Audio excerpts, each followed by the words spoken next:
Hey, hey, hey, hey, Betapers, hai subscriber. Berjumpa kembali dengan saya Noka Alfakir dalam acara yang ringan tapi berbobot, acara yang berkelas tapi tidak di ruang kelas, acara yang santai tapi tidak di kafe dan di pantai. Apalagi kalau bukan acara kesayangan kita, yaitu podcast Kamar Mandi. Ya, podcast Kamar Mandi. Sebelum kita membahas peribahasa lebih jauh, bagi yang belum subscribe channel ini, mari kita subscribe. Karena mensubscribe itu gratis. Oke, podcast kali ini memasuki episode yang ke-10. Kemarin episode 9 dengan tema yaitu saat galak-galak macan ora bakal mangan kokore dewe. Sekarang di episode yang ke-10 ini mengetengahkan sebuah peribahasa bahasa Jawa, yaitu turu dikemuli, tangi disunggi-sunggi. Turu dikemuli, tangi disunggi-sunggi. Tapi Betavers, sebelum kita membahas peribahasa tadi lebih jauh, sudah siapkah kalian mendengarkan podcast ini dengan rebahan eksklusif kalian atau nongkrong di kamar mandi?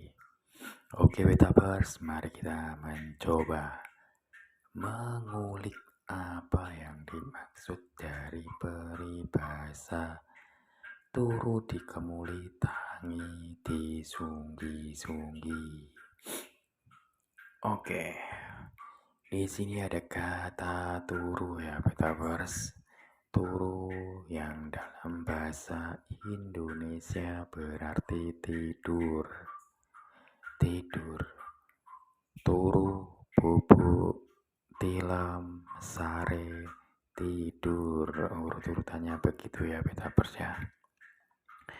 Kemudian dilanjutkan kata dikemuli yang berasal dari kata kemul atau selimut. Berarti kata dikemuli diartikan atau berarti diselimuti. Kata yang selanjutnya Betavers ada kata tangi. Tangi ini berarti bangun. Bangun dari tidur ya Betavers ya. Kemudian ada kata disunggi-sunggi yang berasal dari kata sunggi. Sunggi sendiri itu sebuah kata kerja ya Betavers ya, yaitu membawa barang di atas kepala atau menggunakan kepala lebih tepatnya. Biasanya sering kita jumpai di persawahan ada bapak-bapak membawa rumput atau pakan ternak dengan cara disunggi di atas kepala, ditaruh di atas kepala. Oke, kalau kita gabungkan artinya dari peribahasa turu dikemuli, tangi disunggi-sunggi adalah ketika tidur diselimuti, ketika sudah bangun dijunjung, bahkan tingginya melebihi yang menjunjung atau yang mengangkat. Karena tadi di atas kepala mengangkatnya ya Betavers ya. Ketika tidur diselimuti, ketika bangun dijunjung.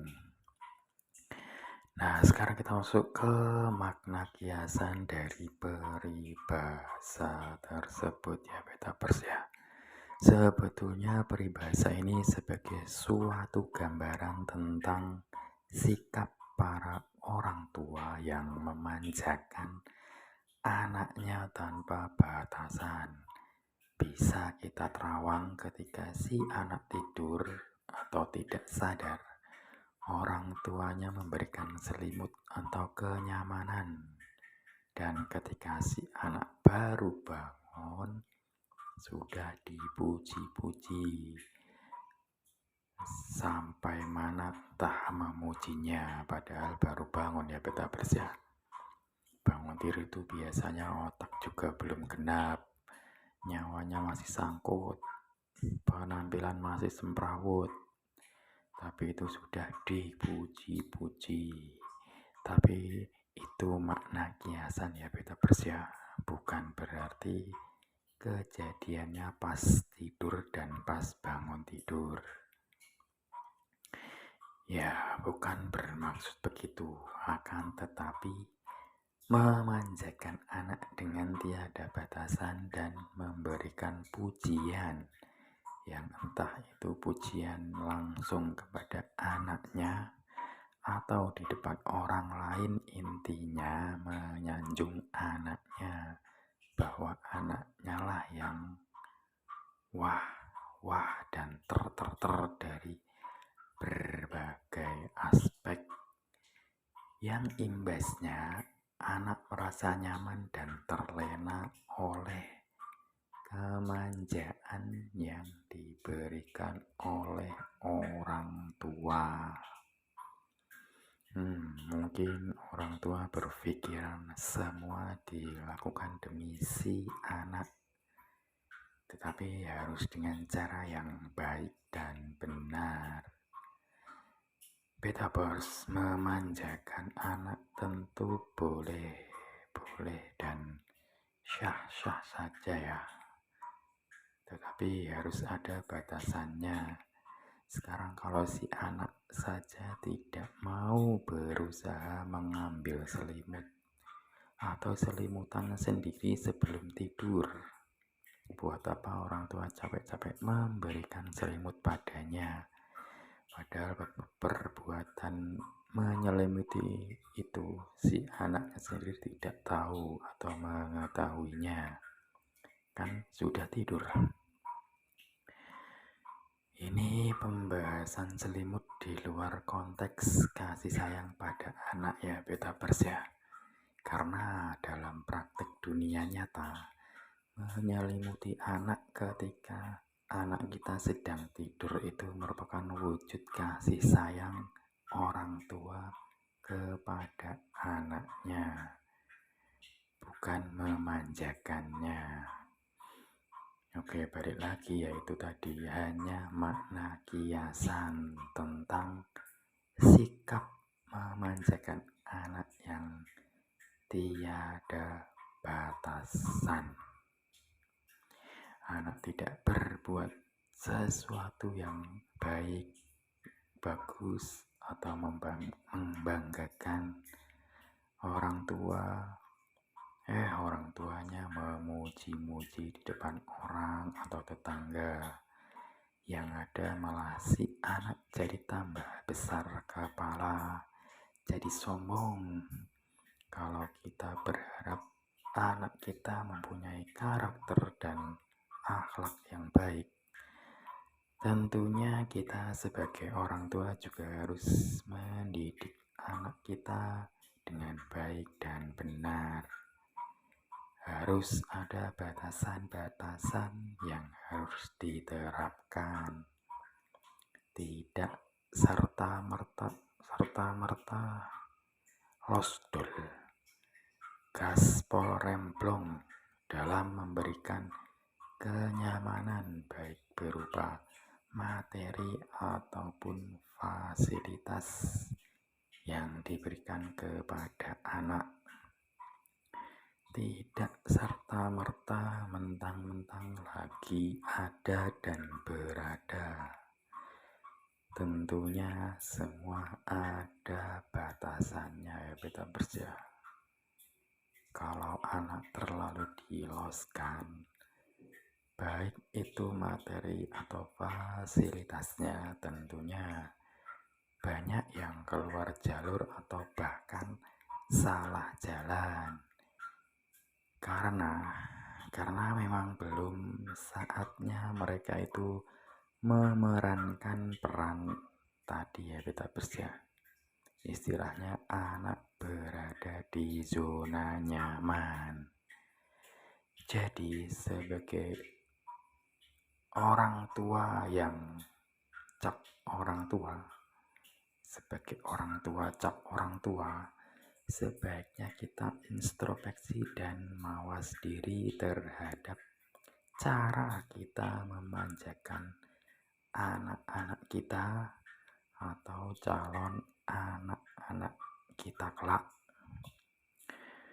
Sejatinya, sindiran dari peribahasa tadi sangat positif sekali dan bisa sebagai rambu-rambu kita dalam menjalani kehidupan kita, khususnya tentang beranak pinak ya beta bersih, tentang cara kita mendidik anak. Jadi podcast kamar mandi episode ke-10 turut dikemuli tangi disunggi-sunggi kali ini. Pesannya adalah ojo ninggal kapribaden ketimuran. Kalau dalam lagu tuh ada lirik yang begini, ojo ninggal kapribaden ketimuran. Nah gitulah, kurang lebih begitu, saya agak sedikit lupa. Oke Metaverse, cukup sekian pembahasan peribahasa turut dikemuli tangi disunggi-sunggi. Jangan lupa di subscribe channel ini, like, comment, dan share dan subscribe. Oke, saya Noga Al-Fakir, sampai jumpa di podcast kamar mandi selanjutnya.